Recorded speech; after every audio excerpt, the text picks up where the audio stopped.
Hello everyone, welcome back to my channel. तो आज हम क्लास 6 के चैप्टर 4 को कंटिन्यू करेंगे, जिसमें हम प्लांट की स्टडी करेंगे। तो आइए हम लाइन बाय लाइन चैप्टर को कंटिन्यू करते हैं।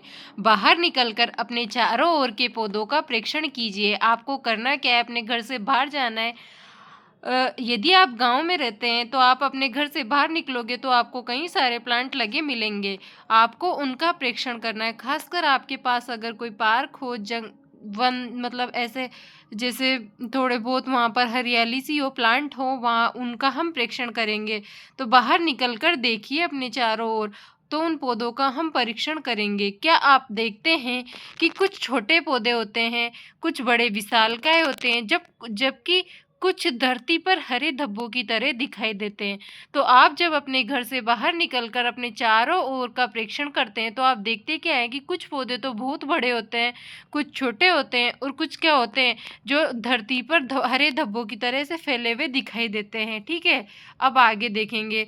कुछ पौधों की पत्तियां हरी होती है, जबकि कुछ पौधों की पत्तियां लालिमा युक्त होती है, और कुछ पौधों के फूल बड़े लाल होते हैं, कुछ नीले, कुछ पौधों के पुष्प ही नहीं होते।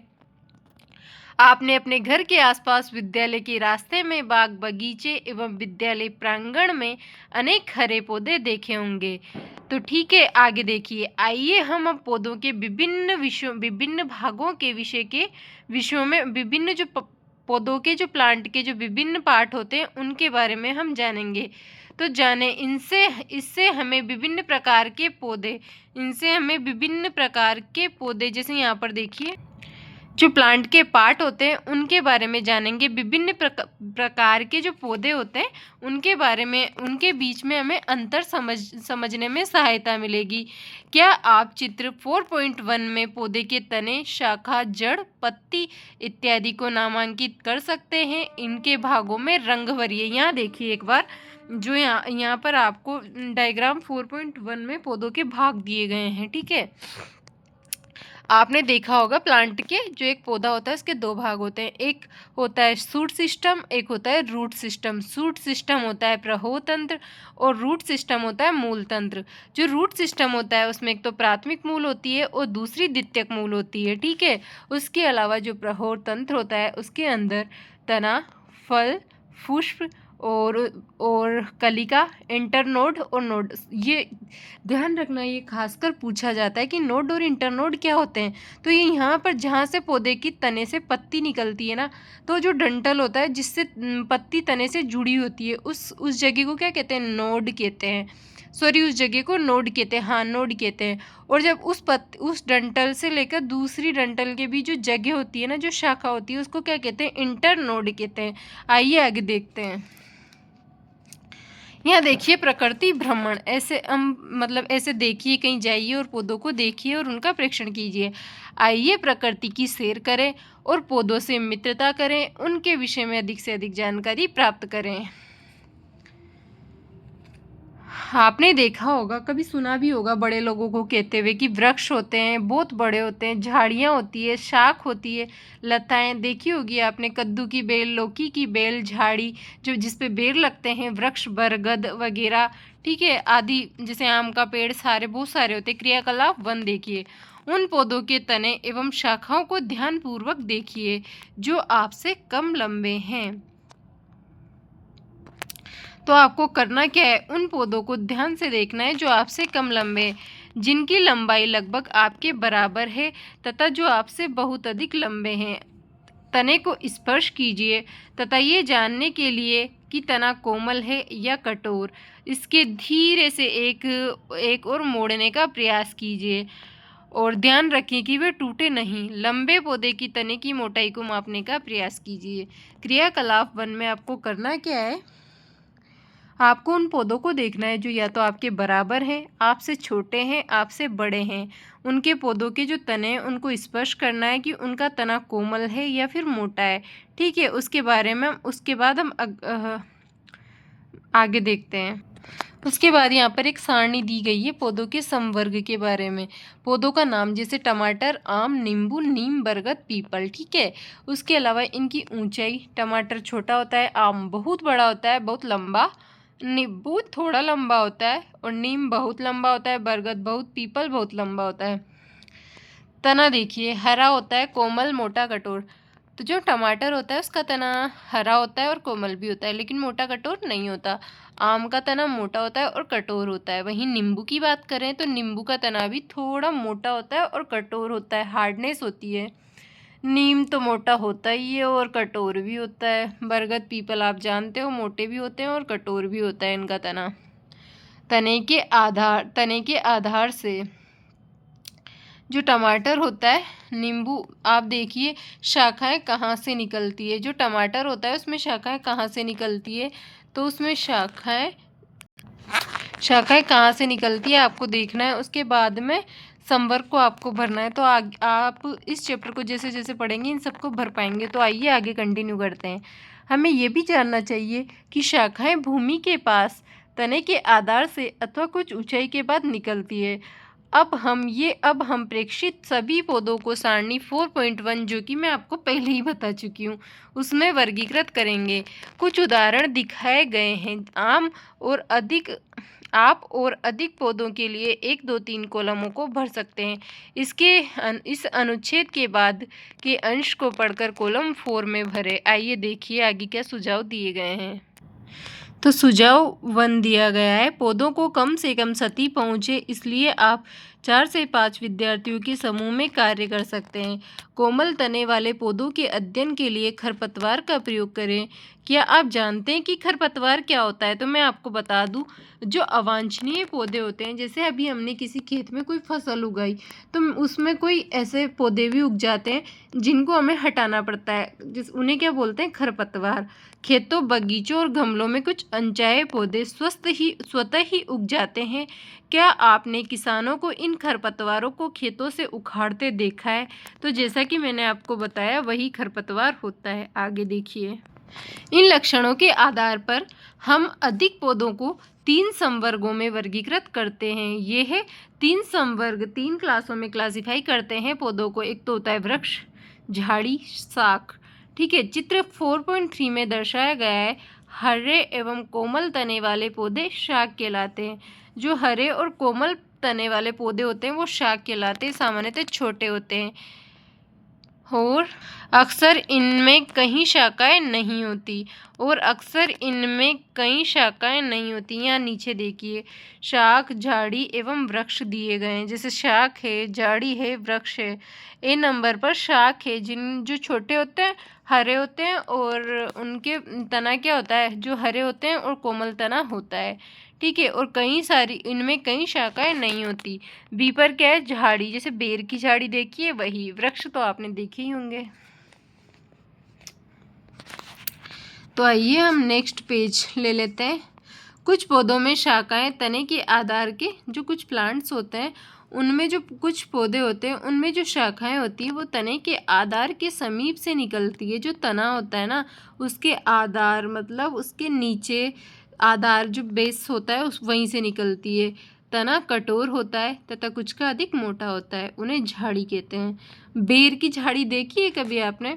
जो बेर की झाड़ी होती है उसका तना कठोर होता है और मोटा भी होता है, ज़्यादा मोटा नहीं होता लेकिन मोटा होता है, उन्हें झाड़ी कहते हैं। कुछ पौधे जो हैं बहुत छोटे होते हैं, इनके तने सुदृढ़ व घेरे होते हैं।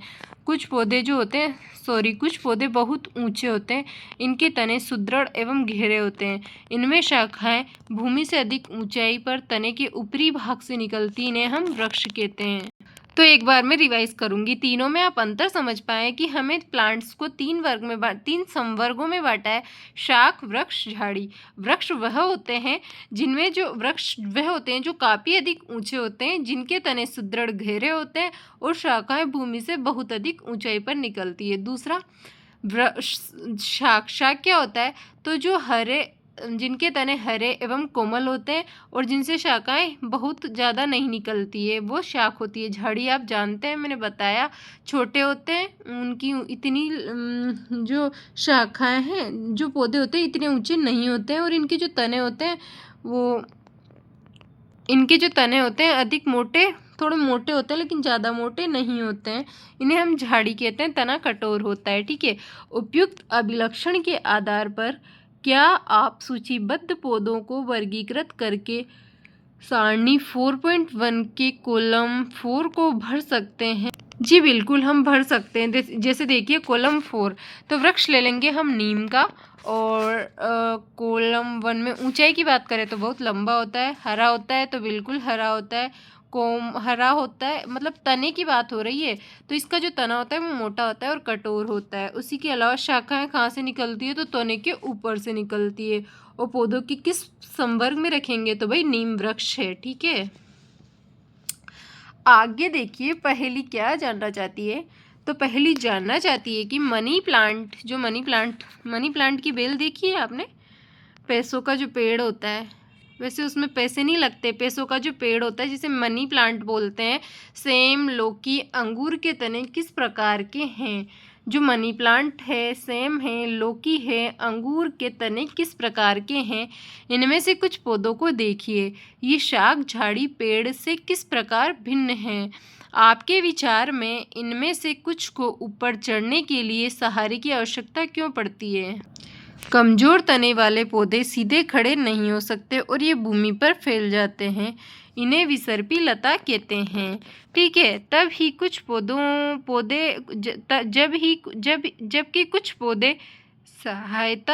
कुछ पौधे जो होते हैं किसी की सहायता से ऊपर चढ़ जाते हैं, ऐसे पौधों को हम क्या कहते हैं? आरोही कहते हैं। ये शाख झाड़ी और जो वृक्ष होते हैं उनसे भिन्न होते हैं, जैसे आप यहाँ डायग्राम में देख सकते हैं। विसर्पी लता, तो भाई अभी मैंने थोड़ी देर पहले आपको बताया कि विसर्पी लता होती क्या है। तो कमजोर तने वाले जो पौधे होते हैं जो सीधे खड़े नहीं रह सकते, ये भूमि पर फैल जाते हैं, उन्हें हम विसर्पी लता कहते हैं। ठीक है, उसके अलावा जबकि कुछ पौधे जो हैं किसी अन्य की सहायता से ऊपर चढ़ जाते हैं।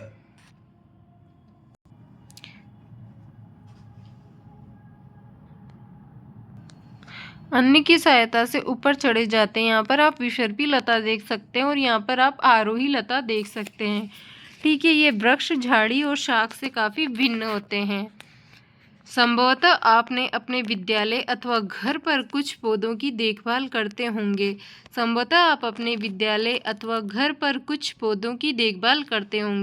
अपने घर अथवा विद्यालय में पाए जाने वाले वृक्ष, झाड़ी और विसर्पी लता के दो पौधों के नाम लिखिए। आपको करना क्या है कि अपने घर, विद्यालय में पाए जाने वाले वृक्ष, झाड़ी और विसर्पी लताएं जो होती है उनके दो पौधों के नाम लिखने हैं आपको। आगे देखिए तने के बारे में हम पढ़ेंगे। अपने आसपास के पेड़ पौधों को देखें तथा उनके तने पर पाई जाने वाली विभिन्न संरचनाओं एवं भागों को देखें। अपने अवलोकन की तुलना कर अपने साथी द्वारा लिए गए अवलोकन से तुलना करें। जो अपने अवलोकन की तुलना अपने साथी द्वारा लिए गए अवलोकन से करें। आपने क्या देखा? तने में पत्तियां, शाखाएं, कली, फल, फूल होते हैं। क्रियाकलाप 2 देखिए। आवश्यक सामग्री: एक गिलास, जल, लाल स्याही, शाखीय पौधा, एक ब्लेड ले लेनी है आपको। फिर करना क्या है? तना क्या कार्य करता है वो आपको बताना है शायद यहाँ पर। तो देखिए हम पढ़ते हैं। गिलास को 1/3 जल से भर लीजिए। जल में लाल स्याही की कुछ बूंदें डाल दें। शाख के तने को, जो शाखा है ना, उसके तने को गिलास में रखें जैसा चित्र 4.6 में दिखाया गया है। अगले दिन इन शाखाओं का अवलोकन करें। इस शाखा में कुछ लाल भाग में शाखा जो है उसके कुछ भाग लाल नज़र आते हैं। आपने देखा कि तने में रंग ऊपर चढ़ गया है। अगर इसे लंबे समय तक रखा जाए तो रंग पत्तियों और शिराओं में भी आ जाता। क्या आप बता सकते हैं कि ये लाल रंग यहाँ तक कैसे पहुँचा? तो हम जानते हैं कि जो तना होता है वो जल, फ्लोएम होते हैं ना, जो जाइलम होता है वो जल को ऊपर ले जाता है, फ्लोएम फूड को लाता है। तो जो यहाँ पर जाइलम होता है तने में, जो जल को ऊपर ले जाता है, तने में जल ऊपर चढ़ता है। तने के खुले सिरे का विवर्धित दृश्य। इस क्रियाकलाप में हमने देखा कि जल तने में ऊपर की ओर, जो तना है उसमें ऊपर की ओर चढ़ता है, अर्थात तना जल का संवहन करता है। लाल स्याही की भांति जल में विलय खनिज और जल के साथ जल में विलय जो खनिज होते हैं वो जल के साथ ऊपर पहुंच जाते हैं। जैसे कि स्याही पहुंची वैसे ही, लाल स्याही की भांति ही जल में विलय खनिज जल के साथ ऊपर पहुंच जाते हैं, है ना। ठीक है, तो इस प्रकार से तना कार्य करता है, जल को ऊपर पहुंचाता है।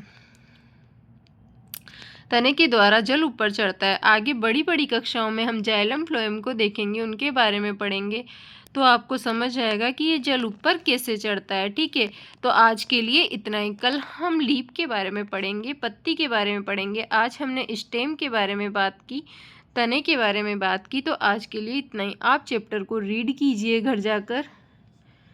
आई होप आपको सब कुछ समझ आएगा। जहाँ समझ ना आए वह कमेंट कीजिए। तो जब तक के लिए जय हिंद, जय भारत।